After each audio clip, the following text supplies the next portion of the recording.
Hi guys, welcome to my channel. My name is Jayla and today we're going to be doing a Bible study on Proverbs 15. We're putting the Christ in Christmas this Vlogmas season. So, posting every single day in December. Come back tomorrow. And now, let's read Proverbs chapter 15 in the NLT version. A gentle answer deflects anger, but harsh words make tempers flare.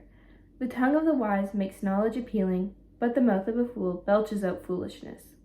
The Lord is watching everywhere, keeping his eye on both the evil and the good. Gentle words are a tree of life, a deceitful tongue crushes the spirit. Only a fool despises a parent's discipline. Whoever learns from correction is wise. There is treasure in the house of the godly, but the earnings of the wicked bring trouble. The lips of the wise give good advice. The heart of a fool has none to give. The Lord detests the sacrifice of the wicked, but he delights in the prayers of the upright. The Lord detests the way of the wicked, but he loves those who pursue godliness. Whoever abandons the right path will be severely disciplined. Whoever hates correction will die. Even death and destruction hold no secrets from the Lord. How much more does he know the human heart? Mockers hate to be corrected, so they stay away from the wise. A glad heart makes a happy face. A broken heart crushes the spirit. A wise person is hungry for knowledge, while the fool feeds on trash. For the despondent, every day brings trouble. For the happy heart, life is a continual feast. Better to have little, with fear for the Lord, than to have great treasure in inner turmoil. A bowl of vegetables with someone you love is better than steak with someone you hate. A hot-tempered person starts fights. A cool-tempered person stops them.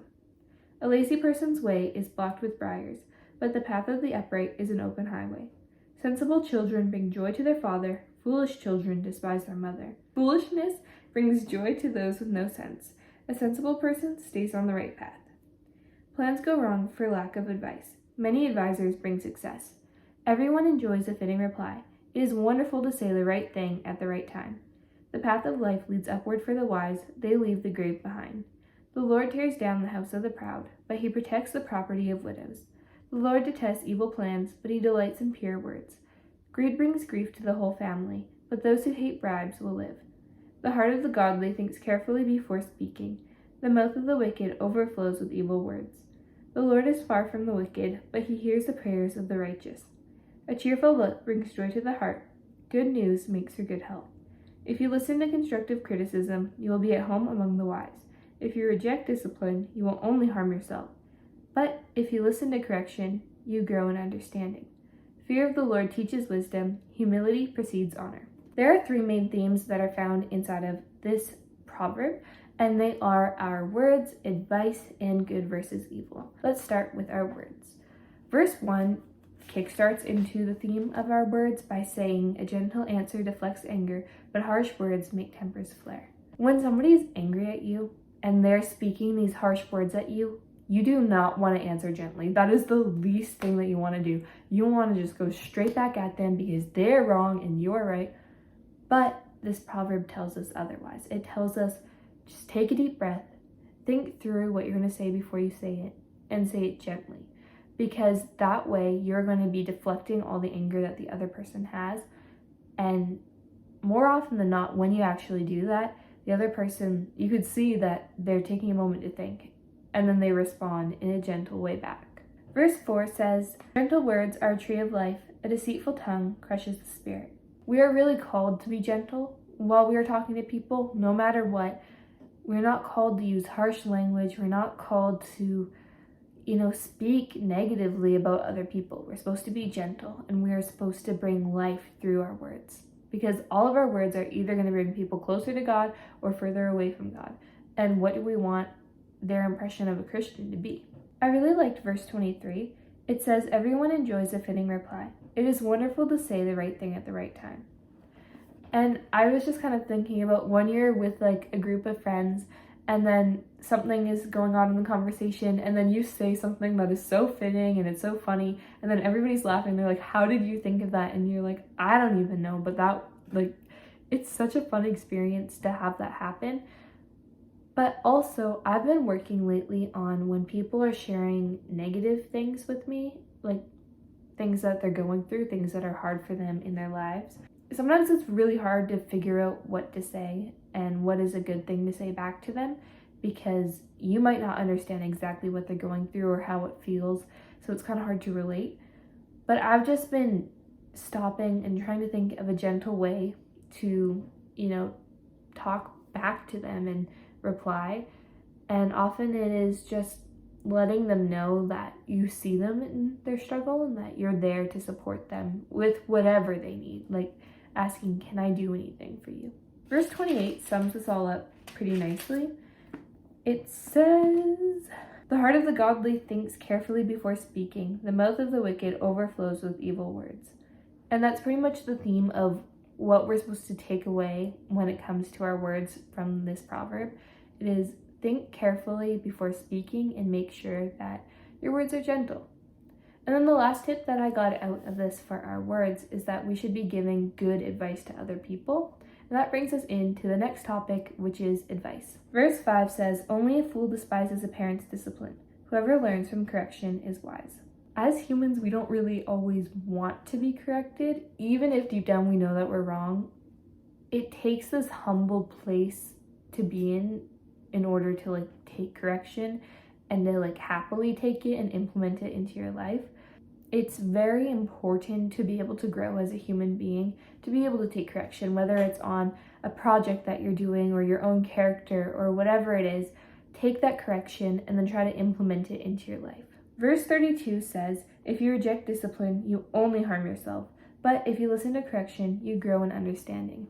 And it's this idea that you're really only hurting yourself if you're not taking correction, because you're not going to be hurting other people by not taking correction. You might be actually sometimes, if it's your own character. But in the long run, you're hurting yourself. You're hurting your chances at succeeding with certain groups of people, or hurting your chances at succeeding in a career, or hurting your chances at succeeding in school, or whatever it is, because you're not taking this correction. Verse 14 is actually really interesting about this topic. It says, a wise person is hungry for knowledge, while the fool feeds on trash. And when I first read this, I was like, what even is the trash? Obviously, I'm feeding on, good things, and I'm feeding on knowledge. You're watching a Bible study right now. I'm reading the Bible right now. I'm not feeding on this trash. But in today's world, it is actually probably really, really, really hard to not be feeding on trash, because look at social media. Social media is not having our best interests in mind. Social media takes these toxic ideas and just throws them at you, and we're actually feeding on them. It doesn't matter if we say, I'm not actually going to do this, I don't actually think this, but it's what your mind is focusing on. So it's what you're putting into your heart, and what you feed on is actually what is inside of you. You know what I mean? And it's the thing that nourishes you. So do you want to be nourished by good food or by bad food? And this is something I need to work on. I'm on social media too much, and I don't mean making the videos, but consuming the videos. A few years ago, I had this dream, and in my dream, I took my phone and I ate my phone, and then I felt super, super sad. So then I did the logical thing, and I took my mom's phone and I ate her phone, and I felt really, really sad, even more sad than I was before. So then the next day I woke up and I told my dad, I'm like, this is a weird dream. And then he's like, oh, that means that you're consuming your phone too much, you're on your phone too much, and it's hurting you. And I was like, I guess so, but I didn't want to believe it. I don't know if he was saying it as a joke or not, but it was 100% true. And I think that dream came from God to let me know, hey, stop consuming that. It's not even just social media. It's the songs we listen to, the shows we watch. So many times I've been I'm watching this show, it doesn't have the best values. Jesus was sitting on the couch beside me. I don't think I'd turn on that show, but it's fine because I'm not actually going to do it. But that's what I was feeding on, so it wasn't good. And the same thing happens with songs.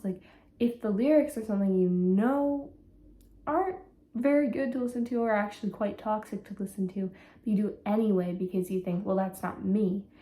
That's how it becomes you. That's what you're feeding on so much. So let's work on feeding on good things, things of God that he would be proud of, rather than trash. The third topic that this proverb focuses on is good versus evil. It says that God watches both the good and the evil. In verse 11, it builds on that by saying, even death and destruction hold no secrets from the Lord. How much more does he know the human heart? This verse can either be something that is really, really comforting to you or something that is really harsh, depending on the way you look at it, I guess, because God knows what is in our hearts. He knows if we're pursuing him like 100% for the right reasons, or he knows if we're kind of just not there. And he knows if we have evil intentions in our minds, and he knows if we have good intentions in our minds. Verse 9 says that the Lord detests the way of the wicked, but he loves those who pursue godliness.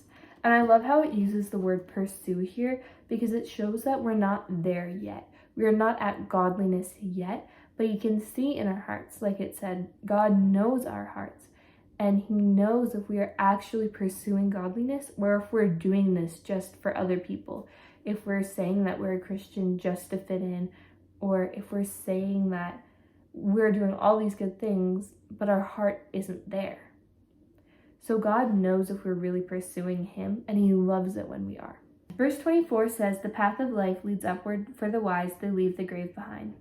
I love this because it really shows how with Jesus, and if our hearts are in the right place, we get to just completely leave the grave behind. God knows our true intentions with following him, and he knows if we're truly following Jesus.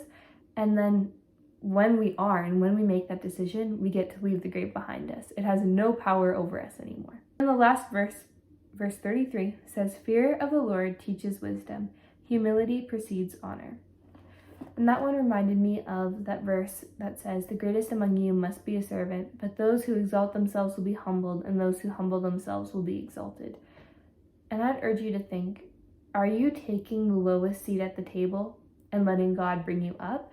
Or are you taking the place of honor at the table and then being brought down afterwards? It's so important to take this humble place in our lives with God, and even with our lives with other people around us, taking the idea that we are actually the servant, that we are serving others and we're serving God.